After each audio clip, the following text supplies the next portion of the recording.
Children have a way of saying things that are both brutally honest and asking questions that are brutally courageous. Well, such is the story of my guest, Lauren Nelson, whose daughter's brutally courageous question became a game changer for her. And because Lauren is another fierce warrior full of faith and determined to follow the Lord's leading in her life, her daughter's question became the seed of her obedience to the Lord and a legacy she could leave for her children, generations, and the nations to come.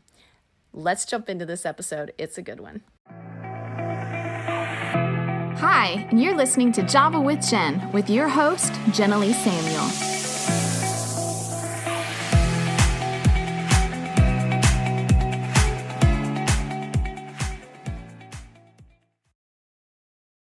Thank you guys so much for joining me again at Java with Jen. I have enjoyed season 3. It's been awesome. We've had some powerful episodes, and I'm really pumped. Today's episode I'm very excited about. I met today's guest browsing Facebook, actually, and she had made a post that grabbed my attention, hearing about something her daughter said to her that became the spinoff that God used to turn her into an author. And so today she's going to share that story with you, and I believe it's really going to speak to the hearts of you women, especially any of you women who have felt called to ministry or felt that there wasn't quite room for you in the church or in any particular setting because of your gender. Well, we're going to tackle that, but in a totally God-based, beautiful way today. Lauren Nelson is a mother of 2 and the wife of a pastor. She has over 20 years of ministry experience with children, teens, and adults. Lauren wrote a children's book that was recently published entitled Sheroes of the Bible, which tells the story of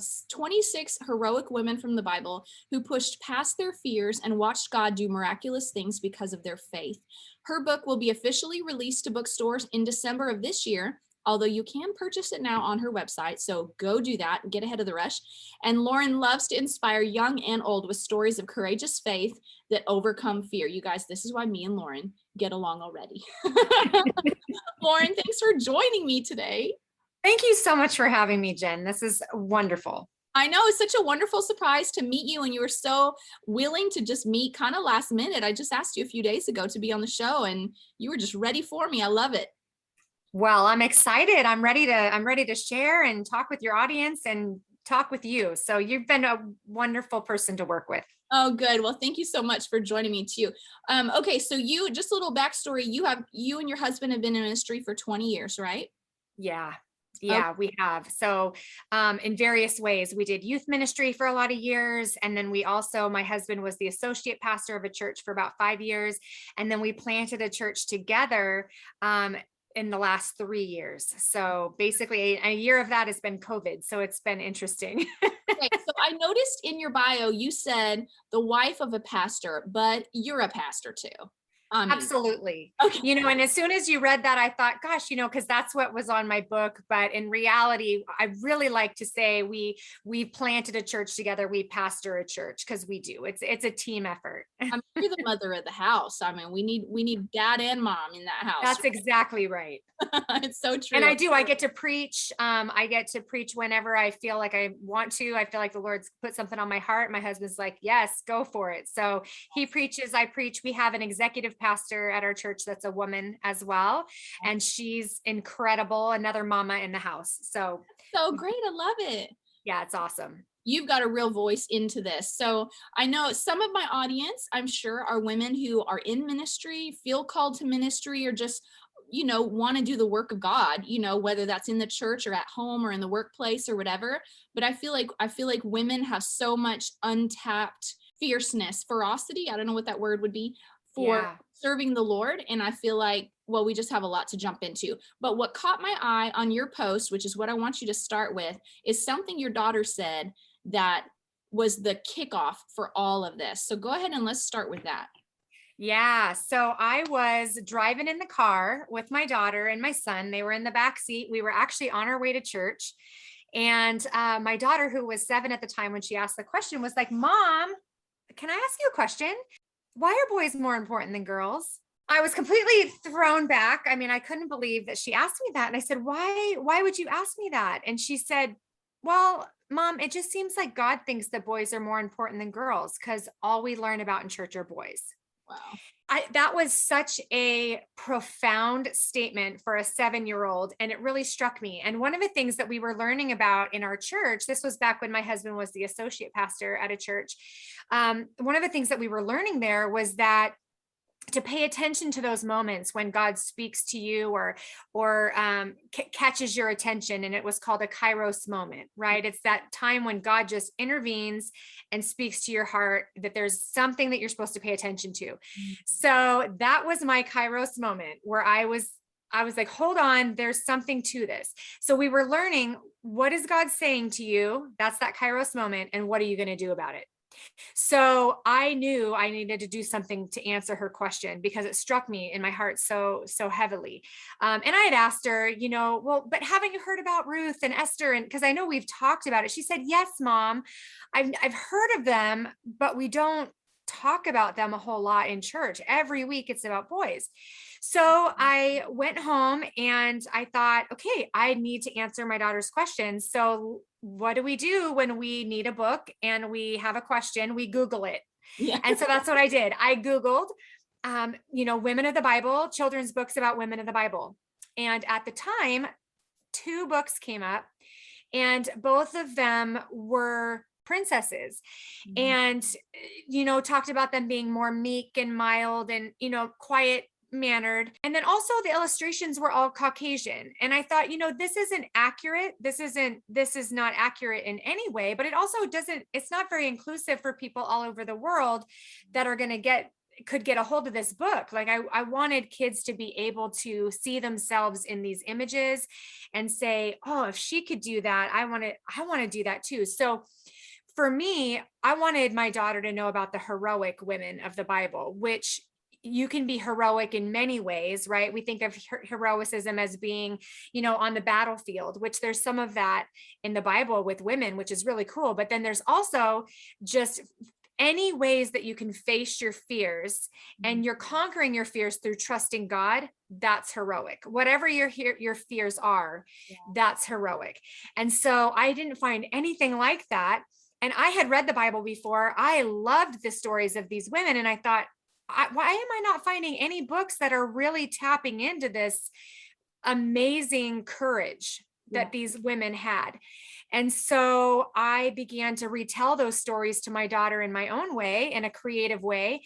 And she loved the stories that I had told her. And so I started to realize, I think there's other kids in this world that probably have the same question, whether they can articulate it well, or maybe they haven't articulated that, or they haven't quite thought that through.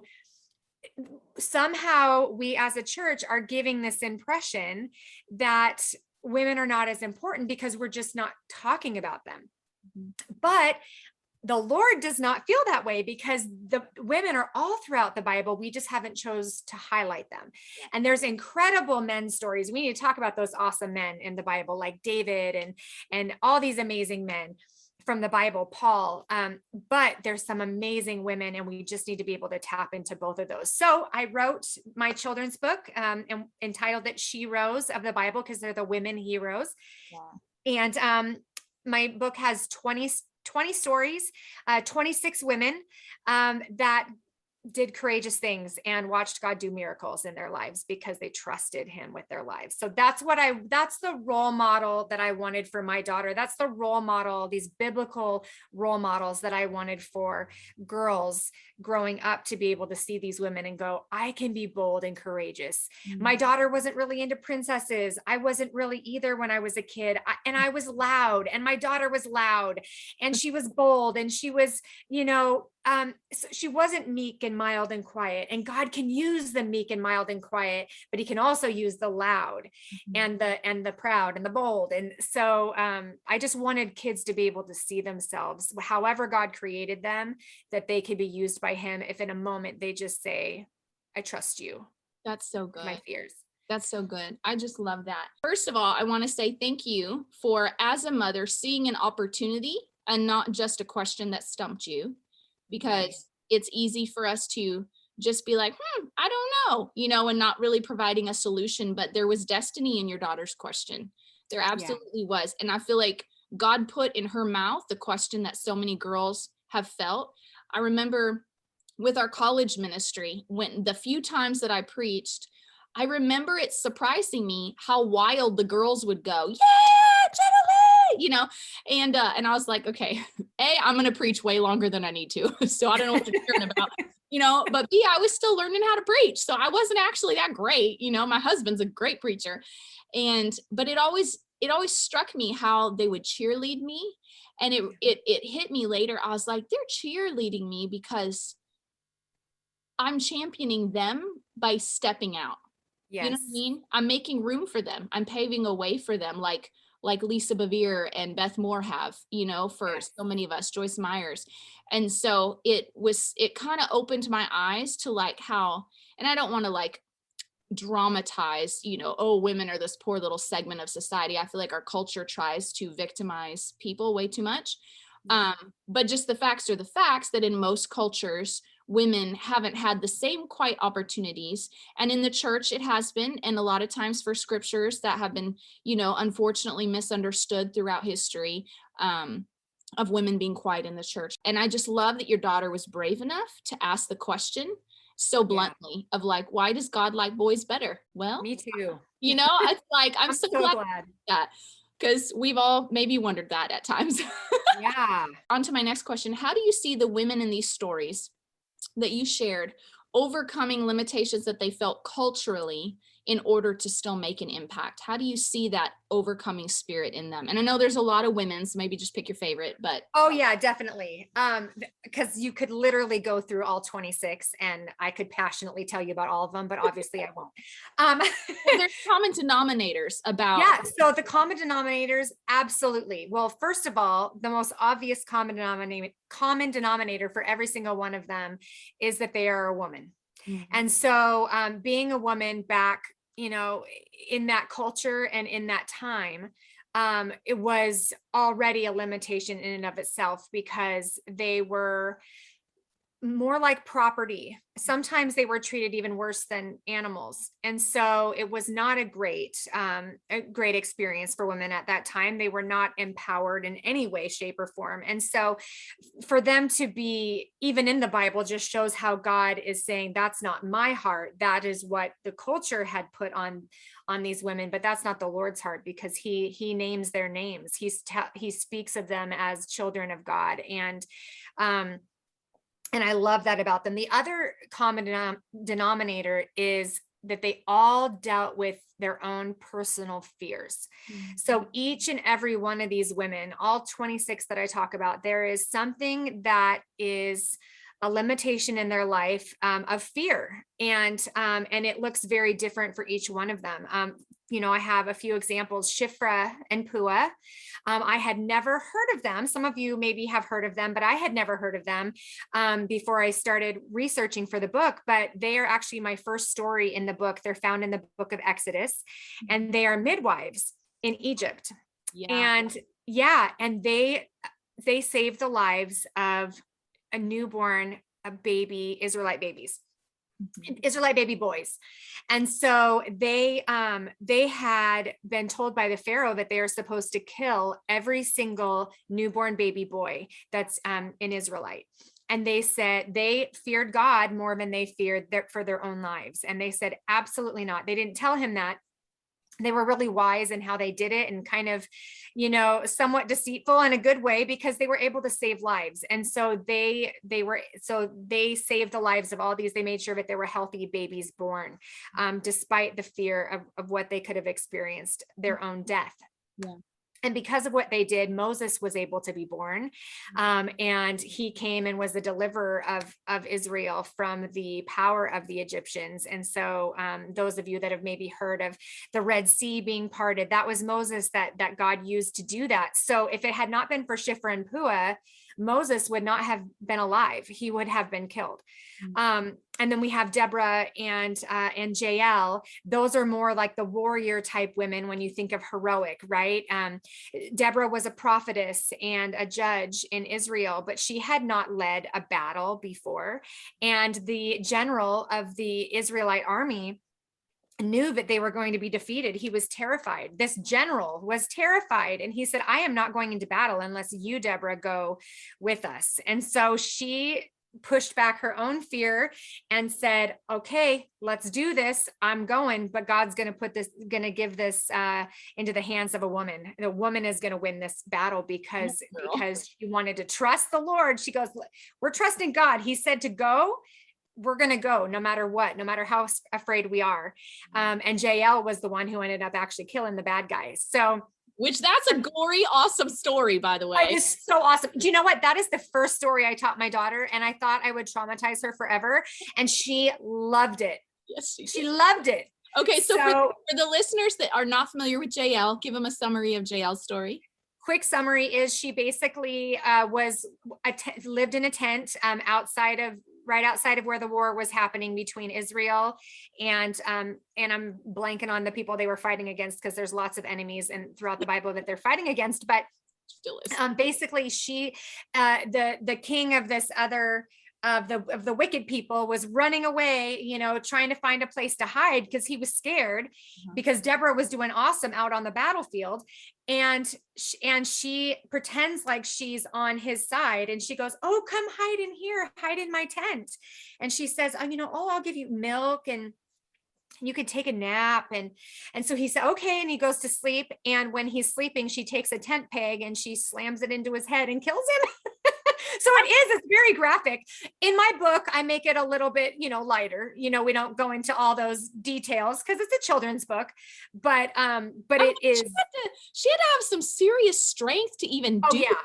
Like, right. Either strength or a big rock, right. A big rock on top of that tent peg and was, nailing it in. But yeah, it's pretty intense, but she saved the day, man. I mean, without her and Deborah, because of them, they experienced freedom for years and years after that. And then just, even I want to briefly say, even Hannah in the Old Testament, right now these are just the Old Testament gals, but Hannah, she demonstrates a different type of heroism because she was longing to be a mother. And she was being made fun of and tormented by the women in her life for not being able to have kids. And so she told the Lord, hey, if you will give me a son, I will give him back to you. And I will sacrifice, not in like a creepy way, but sacrifice like I'm going to hand him, back to you, Lord, and trust him to you and give him to the temple to be raised by the priests in the Lord's presence. And so God honored her prayer. She became pregnant and she got to nurse her son, and he was, she had him through his toddler years. So imagine that bond and that love that you have. I mean, my son, I love him so much. I mean, those toddler years, there's such that tenderness there. And then to take him and say, I got to honor what I said I would do. And she took him to the temple and gave him there. And there he was raised and became a prophet for the Lord. His name was Samuel. And he led Israel back to God when they were really turning their hearts away from the Lord. And if she had not done that, if she had not trusted him with that fear of not having children, that fear of being alone, she had not trusted God with that, then Israel would have experienced a very different future. And because she trusted the Lord, he gave her 5 more children.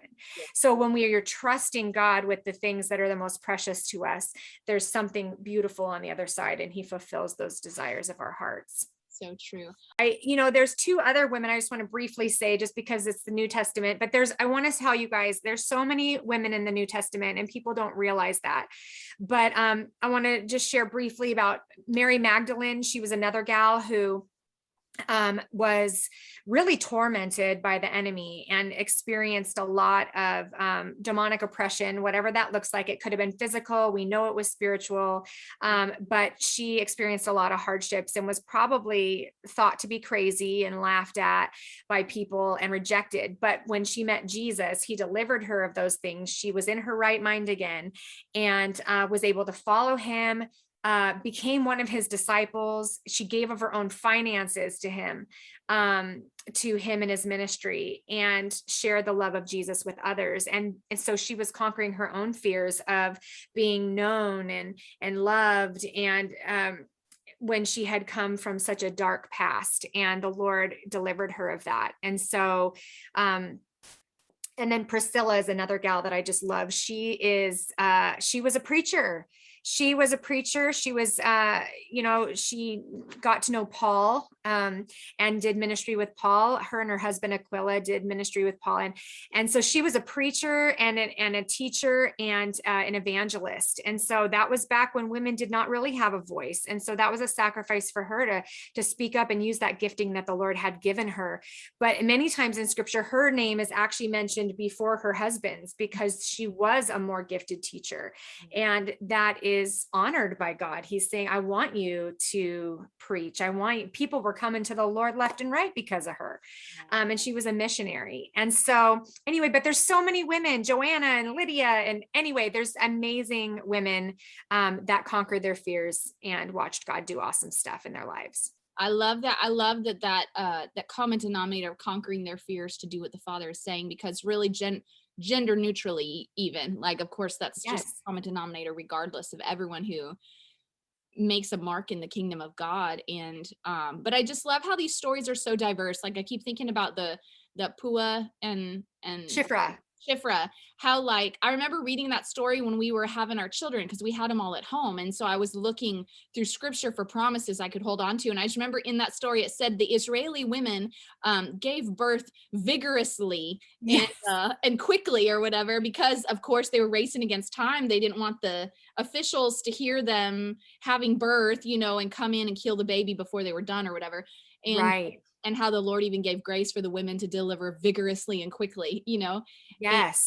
And I mean, but think about how those two women, they're like the nurses right now dealing with COVID. You know what I mean? That's right. Like, they're just doing their little task in front of them. They didn't know they'd be in a Bible. They didn't know a story would be written about them. They didn't know they would be the hands that brought the deliverer of their nation. You know what I mean? But they were just faithful to do what God had put in front of them, even when it took courage. And the Lord. That's exactly right. It's just so powerful. One foot in front of the other, one yes at a time. Yeah, exactly. And now you overcame some fears to even take on this book situation. You share a little bit about your story, about how you had to overcome your own limitations to step into this. Yeah. So for me, fear has always been a huge thing in my life. When I was a little girl, I have a twin sister, so it's only just me and my twin, and my dad and my mom, and we all had a good, loving family unit. But when we would go to visit some extended family members in another state, my sister and I experienced abuse when we were there, by extended family members. So we stayed with some, I'm going to be real general just so that I'm not, making it clear who it is, but we stayed in a certain person's home, and then another family member who had a key would come in the middle of the night with his wife, and they would take my sister and I secretly to another location where they did really terrible things to us, to other children. It was basically, they were there to worship Satan. And so they participated in occultic rituals that included sexual abuse of my sister and I, mental abuse as well. And so for me, obviously, that is the epitome of seeing terror and fear and experiencing fear from the time I was young. My youngest memory was I was around 4. So it happened a few times. And so basically, I, like a lot of people do when they experience trauma, I repressed those memories until I was in junior high, middle school. And then they came back like a flood, in bad dreams and terrible memories and lots of fear. So it just felt like this torrent of fear overtook me in middle school and junior high. So I was terrified. I felt paralyzed to go anywhere, to leave the house. I felt like I was going to get killed or kidnapped. Wow. I was terrified of bad things happening to my family, because I was told that if I said anything, I would be killed or my family would be killed. So there was a lot of fear there. And realistically so, I mean, rightly so, there was fear. And then basically when I had a personal relationship with Jesus during that time, where he was so sweet and loving, because I really pushed everybody away. My main things was I felt fear, shame, and anger, so much rage and anger inside me, because I just didn't know what to do with all these feelings. And I pushed my sister away. I pushed my parents away. I didn't let anybody in except Jesus, because he was so sweet and tender and knocking on the door of my heart through coming to me in dreams and sharing his heart and his love for me there. And then also just even through books like The Lion, the Witch, and the Wardrobe, the Chronicles of Narnia, where, for those of you who don't know, Aslan, who's the lion, the king in that, he is actually a representation of Jesus. I mean, that was C.S. Lewis when he wrote those books. Aslan was Jesus. And so I really experienced Jesus through those books and being able to escape, in a sense. So yeah. And then in college, basically I had an encounter with the Lord that turned my private, relationship with Jesus into a public relationship with Jesus, where the preacher who was preaching shared the full gospel and said, don't just raise your hand to accept Jesus, stand on your feet. And I didn't even have to make a decision. I was just up, I was standing. I mean, it was the power of the Lord. I was weeping. I mean, I could feel the Lord's presence. And it was like he was saying, you're mine, I've called you. And so that propelled me into just a deeper relationship with him, where he took me through dealing with more memories and dealing with more fear. But the healing and the deliverance that came through the love of his church, the love of people. So people, I got joined in with the church, really became a part of a church in college during that time. And the people there just loved me to Jesus. They prayed for me. They prayed for, deliverance for me for a lot of things that I was struggling with, the fear and the anger and the shame. And so we were able to pray through that together. So they're loving me and seeing my issues and seeing my pain and loving me through it anyway, showed me that love of Christ. And that helped bring so much freedom and healing. And then of course, my husband, when he came along, that was just that extra layer of being healed through somebody knowing me fully and completely and loving me anyway, because that was a big part of the abuse. I think a lot of people, when they go through abuse, they struggle with feeling loved, or am I valued? Am I dirty? Am I shameful? And so one of the key things is really coming into that personal relationship with Jesus, so that we can know that we are loved fully to our core, for who we are, not because of anything we've done, but because we are God's child. Mm-hmm. And so when I experienced that freedom, that brought so much healing. And so freedom from fear came from just continuing to bring my heart to the Lord and trusting him, trusting other people, even with my heart. Right. And then when I became a mom, I just found myself in a spot where I was dealing with a lot of anxiety, like deep, deep anxiety. And I had prayed through a lot of stuff, but having kids, you feel like your heart's on your sleeve again. And so your heart is out walking around and you're like, I love these kids so much. I don't want anything to happen to them. So there were fears of that, but also just when you experience trauma at a young age, it does affect your hormones and your cortisol level and how everything is developing. And so it having, after birthing children, it kind of brings all that back. And so anyway, my body was responding through a lot of anxiety. Wow. So I was feeling really trapped by that, really hard to even get out of bed. I was irritable with my kids. And one night my husband, he said, let's pray. Let's just bring this to Jesus and let's see if he wants to speak anything to our hearts. Mm-hmm. And so we did. I reluctantly said, okay, let's do it. Mm-hmm. And after a couple minutes, my husband lifts up his head and he just said, Lauren, I hear the Lord saying he's calling you an author.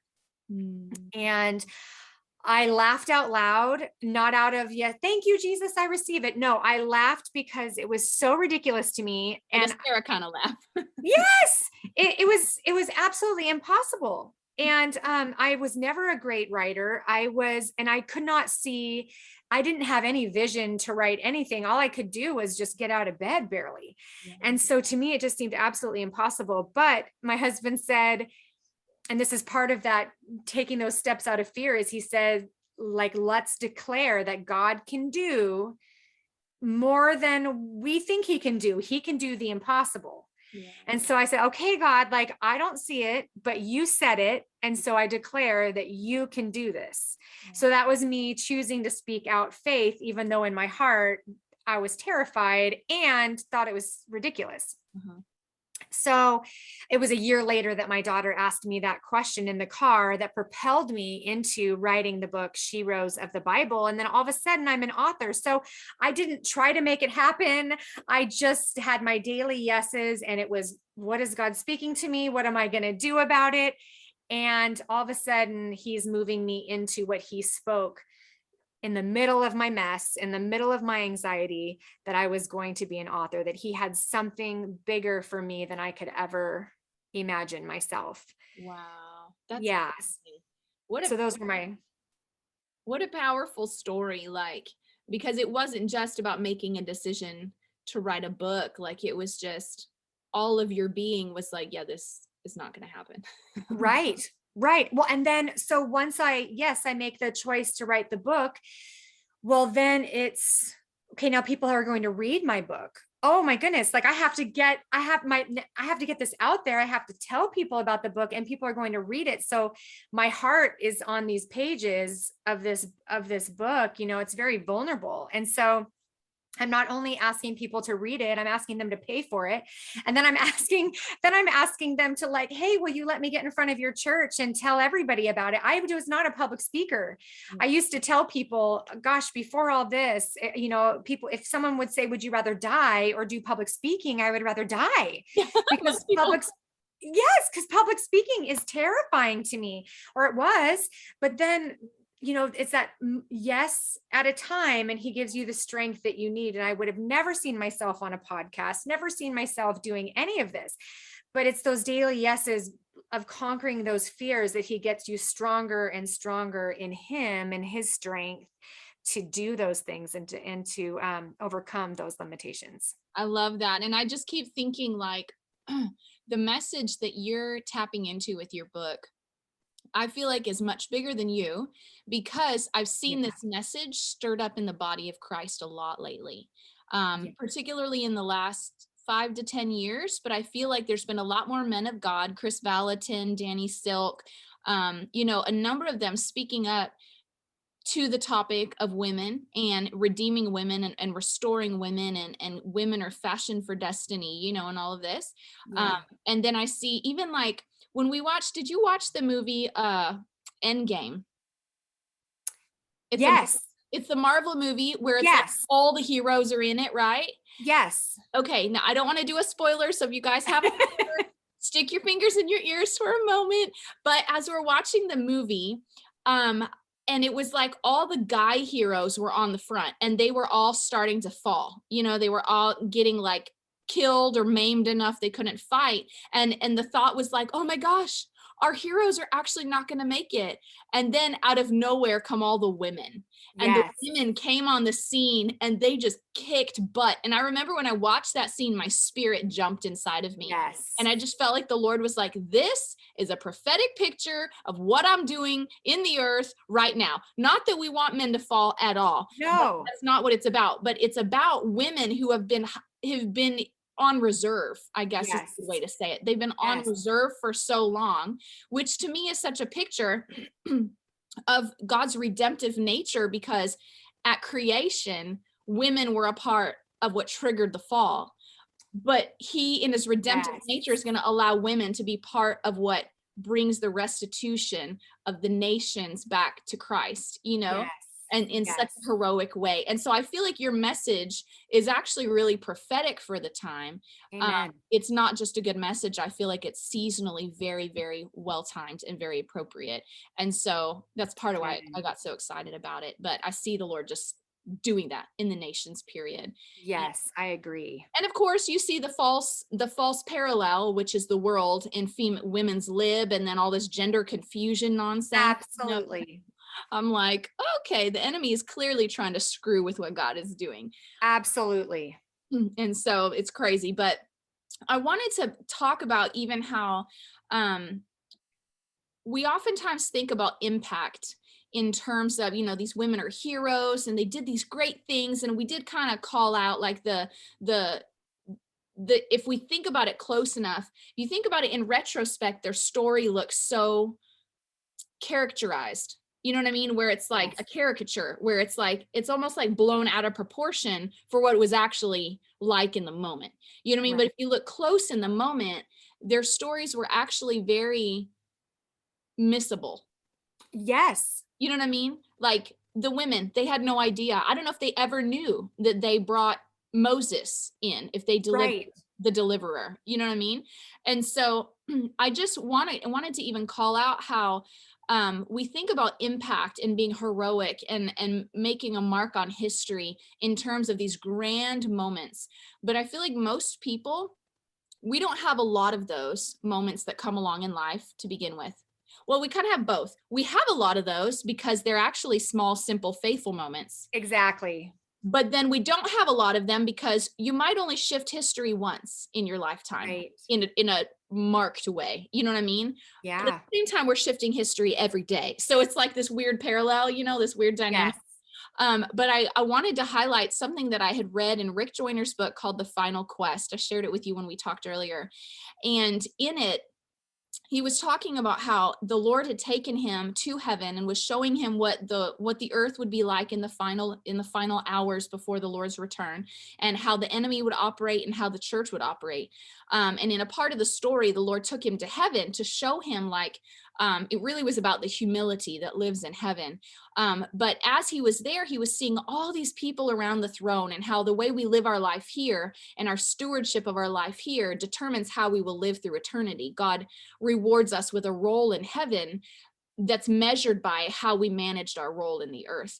And he was really blown away by the fact that when he got there and he saw all the people in heaven and he saw ministers that were well known in their time and made what we would say a big impact on the earth, right? Because they were known by many and they preached all these messages and all the things. But he was stunned by the fact that many of them were way far back from the throne because of the fact that maybe their secret life or the little things they were expected to be faithful with, they weren't faithful with, or the condition of their heart was such that much of what they did got burned up. You know what I mean? And Yeah. so, but he said the people that were the closest to the Father and that populated and surrounded the throne, he said the majority of them were women, were grandmothers, and were invisible people who never had a profound impact as we would define it on the earth, but they were faithful in prayer. They were faithful to do the hidden work of making disciples. They were faithful to do the invisible work that most of us would despise, but they were faithful in it. And Yeah. and they were accountable to the measure that God had given them for their life. And I just, that always comforts me when I feel discouraged, that my personality is like, I need to leave a mark. I need to make an impact. I'm a power personality. And so it can be so easy, especially in our culture of American Idol and, the dream, all the shows that celebrate grand talent, and it Yeah. can be so easy to get disillusioned that being a shero is actually about making a vast, measurable impact, when really, like you're highlighting, it's really about being faithful to step beyond fear into obedience. And Yes. that may be getting up in the middle of the night to pray for people that you don't even like. You know what I That's mean? exactly right. It could be raising your children when you feel like you'd rather be having a career. It Yeah. could be so many of these delivering babies who would become the deliverer of God's people. They were just delivering babies. Right. And so I just wanted to highlight that because I feel like that's what your stories beautifully pull out. You highlight the magnitude of their impact, but when we look closer, we realize the logistics of their situations might not have felt so great or grand. Yes. Well said. Okay, so looking at the next question here, if there's one thing that you would want our audience to remember today, after all that you've learned studying these women, hearing the heart of your daughter, walking with your daughter in that, even seeing the work that God's done in your journey personally, what would you leave for my audience to meditate on? Yeah. So I was talking with a friend, and she had been going through her own really difficult times and struggles and was in a recovery center, and her counselor said this to her. And when she told me this, it's just struck me, and it will be a life mantra for me, and maybe for your listeners. But he asked her, he said, "What's on the other side of fear?" And she thought about that. I don't know. And he said, "Everything you've ever wanted." Everything you've ever wanted is on the other side of that bully, fear. And that's all he is a bully. And he's come to steal, kill, and destroy. And that's what the Bible tells us that our enemy has come to do, but the Lord has come to give us life abundant. And that abundancy is on the other side of fear. And sometimes we daily, we have to say no to that fear and to say yes to what God has for us. Because if we don't, we're missing out on the other side. And I think there's so many times that we've maybe even had our own Kairos moments. And what if I would have only just stopped and said, what is God speaking to me? Okay, he's speaking to me that, this question that Kaya has, my daughter, that she has for me, that she says, why are boys more important than girls? Well, what if I would have just stopped there? But I'm going on to that second question, and I'm saying, what are you going to do about it? Yeah. And so it's moving past that to in response to take action. And that's how we get on the other side of that fear, to get to everything we've ever wanted. I would have never known that this would be everything I've ever wanted in my life right now, but it truly is. It is fulfilling my heart's desire to get this book out into children's hands so that they know who they are in Christ. Yeah. There's multiple opportunities to receive Jesus throughout the book. My heart is that this goes to the nations. My first edition, we didn't go into that, but that one did go into the nations. And my heart is that kids that have gone through trauma would be able to read this and go, if God did that for her, if God did that for that Shero, he can do that for me. If he helped her conquer her fears or conquer the hard stuff she's gone through, he can do that for me. And so my heart has come alive through God using my own testimony of abuse and trauma to tie it into the Bible, and yet it can still be so relevant to the rest of the world. That's only God. Like, he's brilliant. And so, he has given me that heart's desire. And I know that he has even more for me that I don't even know yet, but it's paying attention to those questions, and which I don't want to jump ahead, but in a way, just because it just that you said, what's something practical, you were going to say, practical suggestion. I kind of gave it away already, which is just that asking yourself the question, what is God saying to me? Yeah. What am I going to do about it? And it's paying attention to those Kairos moments, those moments where God speaks to your heart, and he's it's like a lightning bolt goes off and you're like, whoa, that really struck me. Why did that strike me? And like actually taking time to ponder through that. Yes. And go, okay, now what do you want me to do with that, God? And it could be as simple as like what you talked about, loving on your kids, like daily, like when you just really they're getting on your nerves. They're asking a million questions. You just kind of want to blow up at them. But then you say, God, help me to have a gracious attitude. Help me to see my kids through your eyes. Help me to have patience for them today, or for your neighbor, or for somebody at work that's difficult to deal with, or for your husband, or for whatever it is. It's, God, I need you to come and I need you to help me. In everything. I love that. And I love that because God's speaking to us is always meant to bear fruit, but the fruit doesn't come until we do something about it. Right. Right. And so just like in Hebrews, where it says faith without works is dead. And so absolutely, you partnering, what is God saying? I was going to highlight that. So I'm glad you brought that. I'm glad you went back to it, circled it back around. But what is God saying? And now what do I need to do about it? Because that right there is where the rubber meets the road, where many are called, but few are chosen, because few actually ask themselves that second question, what am I going to do about this? And you decided to do something about it. And I'm so grateful that you did. Thank you. Me too. And I'm grateful that my church taught on that, because I wouldn't have even realized if I hadn't heard it. So hopefully we'll have some awesome Kairos moments coming from this, after this broadcast, where your listeners are going to start to go, okay, what God just struck my heart. What am I going to do about it? Yes, exactly. So that's like practically a life hack right there. Yes. But okay, so before we launch into life hacks, because we do want to get into this, how can people connect with you and how can they purchase your book? Because I know I'm already thinking, oh my gosh, I need to get it already and read it to my boys. Thank you. Yeah, you can get it. So for those that live in America, the best way to get it in the United States is through my website, which is laurenlnelson.com. And so Lauren is spelled Lauren, the letter L, and then Nelson, NELSON.com. And so when you order straight off my website, then I send you a personal, note in the book. And then I also send a personal note separate, and then you get a bookmark. And so it's just a more personal experience.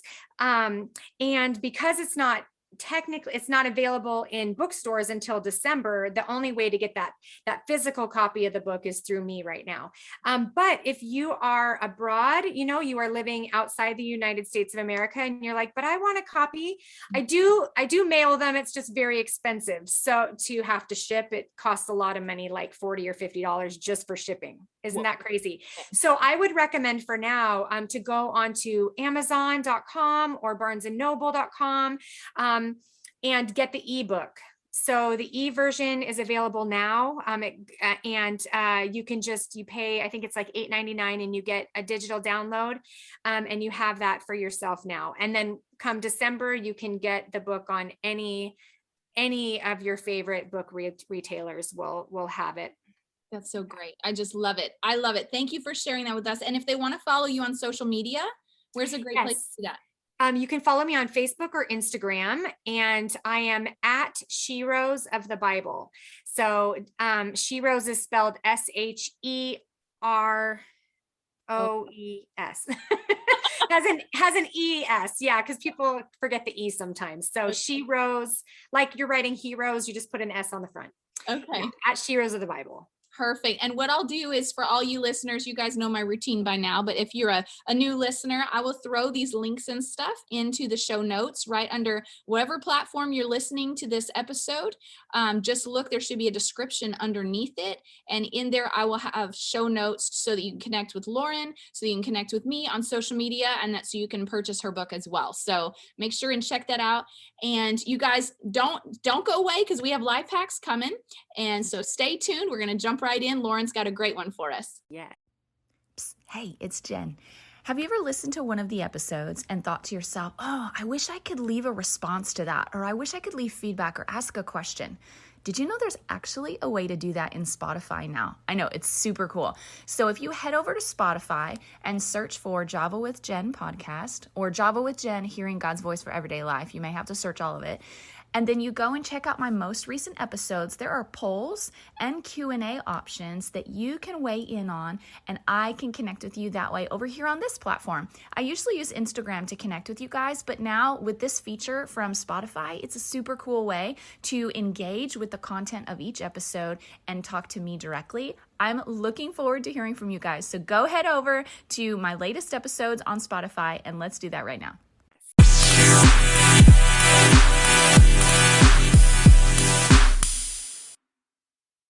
So Lauren, the episode was awesome. I loved hearing your story. Now I want to hear your life hack. What is a simple life hack that has been saving your life?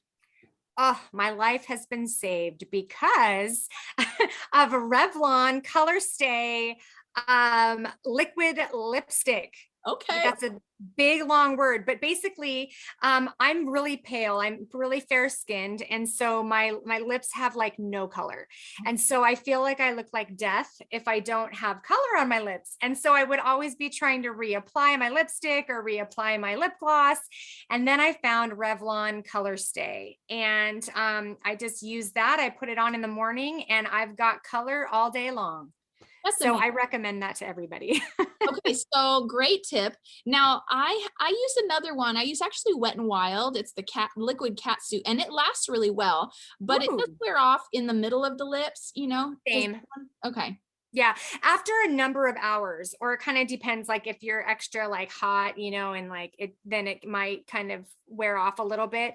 But sometimes by the evening, if I have something else that I'm going to, I'll take it off and put it back on again, to reapply. But yeah, I haven't tried that one before, the one that you said. Girl, it was such a wonderful, delightful surprise. I love it. It lasts me all day. But you know what? The Revlon, I remember discovering it, but I got away from it because I didn't care about lipstick for a long time. Yeah. But I tried it in like junior high or high school. So this Revlon Color Stay has been around. It's been around for a while. Which means they probably have a great abundance of color options. Yeah, they do. They do. But honestly, I've been wearing it for years and years and years because it's just saved my life. But now that you mentioned the Wet n Wild one, I'm like, well, I could always branch out and try and see which one I like better. There's another thing that some people sell that stays on, and I don't remember what it's called, but it kind of burned my lips. I didn't like it. Oh, I know which one you're talking about because I've seen people, they're like, it's day 3. And yes. Going. And it doesn't make that burning for everybody, but for some reason for me, it did. So Revlon has been that's my life hack. Okay. So I love that. That's a wonderful life hack. You guys check you out some Revlon. Revlon should actually throw you back some retail commissions for that. Right. Send me some free lipstick. Right. That'd be awesome. So I actually found this thing I want to try. It's called lip staining, but you can do it at home because nowadays you can professionally go in and they'll inject your lips with color. And what? It's almost like a lip tattoo, but it's temporary and it'll last for months. So now she's like, what? I need to find this out. No, I don't know. I don't know if that's me, but that does sound interesting.